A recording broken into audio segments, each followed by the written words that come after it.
Welcome back. I'm Hugh Hewitt. You can hear me Monday through Friday on the Salem Radio Network. Saturday mornings, I'm right here on MSNBC.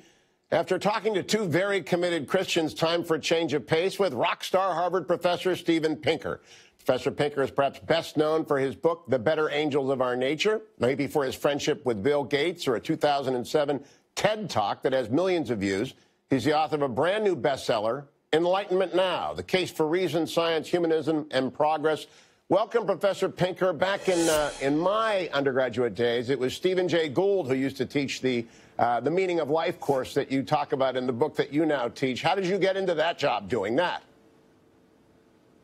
Well, I teach psychology, and I stumbled across data showing that rates of homicide had fallen by about a factor of 35 since the Middle Ages. And that just stunned me because, like most people, I just assumed that violence was getting worse and worse.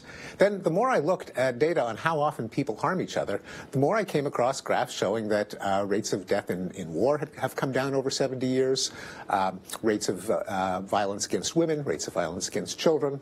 And no one knew about it because as long as the rate doesn't go to zero, there are always enough incidents to fill the news. And unless you actually look at the graphs, you can't appreciate how much progress that we've made. So that's what led to Better Angels of Our Nature. And then, as if that wasn't enough of a pleasant surprise, I then discovered that measures of other aspects of human well-being, like how long we live, how often we die of disease, how many people starve, how many people go to school, how many kids go to school. All of these measures show that there's been enormous improvement. But you can't read about it because there's never a Thursday in October in which the papers run a story that says global poverty fell by 180,000 yesterday, even though they could have run that headline every day for the last 30 years.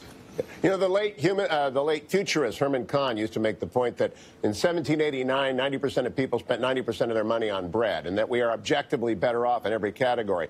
But if I could, I want to go to the most controversial line I could find in Enlightenment Now and put it up for the audience, because Enlightenment Now is not very nice to religious believers. You say at one point in Enlightenment Now that few sophisticated people today profess a belief in heaven and hell, the literal truth of the Bible, or a God who flouts the law of physics. Now, you just heard Senator Coons and Senator Lankford. They're both, would you agree they're sophisticated people? Well, not in that respect, and maybe in every other respect. Well, what do you mean by sophisticated? There's no evidence that, well, aware of the scientific reality of the last several centuries. That God doesn't flout the laws of physics. That is, reports of miracles turn out to be false memories and tall tales and carny tricks. There are no miracles. So I'm curious, in a book in which you want to sell people on optimism, you're aggressively anti-religion. And, you know, Christopher Hitchens, the late Hitchens, was a good friend of mine, appeared on my radio show 50-plus times. I've had Professor Dawkins on. I've debated all of the new atheists. I'm not furious with them. I'm just curious as to why did you feel necessary to go after religion in a book about human flourishing? Actually, it's not against religion. It's certainly against the belief that that God interferes with the laws of the universe and that by praying to him we can make the world better. I think that is a dangerous belief because it's not true. If we want to make the world better, we've got to figure out how to do it ourselves. If we want to cure disease, we've got to come up with antibiotics and vaccines, not prayer. If we want to stave off global warming, we can't just assume that God won't let terrible things happen. But religious institutions have often done enormous good, and that's because religious institutions themselves have evolved. They've become more humanistic, and they're less likely to invoke miracles and the laws of the Bible to justify what's right. That's why religions have moved toward greater racial tolerance, greater gender equity.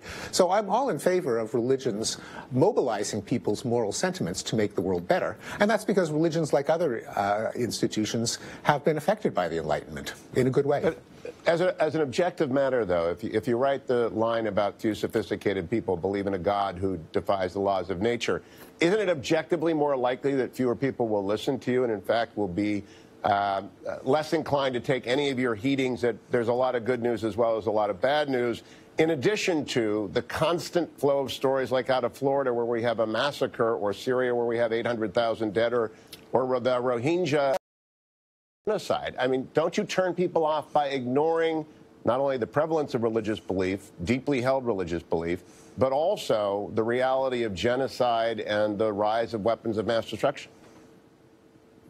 Yes, all of which really cast doubt on the idea that there's a benevolent shepherd who looks out for human welfare. I mean, what was the benevolent shepherd doing in Florida while that teenager was massacring his classmates?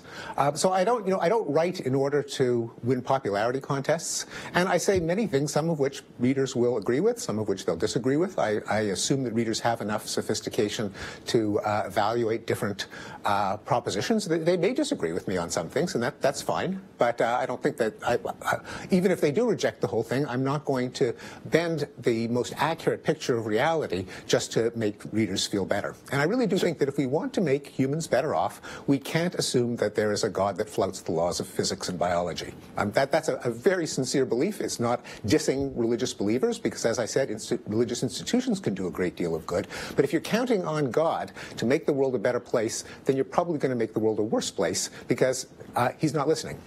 Okay, so and we saw that yesterday. It's an interview, not a debate. I do want to make sure we get to your argument about the role of media as well on the internet.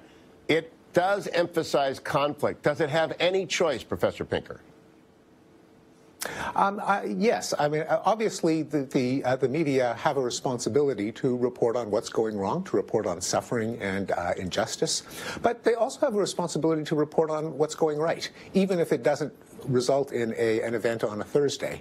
Because otherwise, people can become cynical and fatalistic. They can think, well, why try to make the world a better place if it's just going to get worse and worse no matter what we do? Or they can endorse radical solutions. Let's burn the empire to the ground, smash the machine. The society is in such a disaster that anything would be better than what we have now. And that can make people for granted institutions like democratic governance, the rule of law, universities, science, that have made the world better. Professor, we're out of time. Thank you for joining me. The new book, again, is called Enlightenment Now.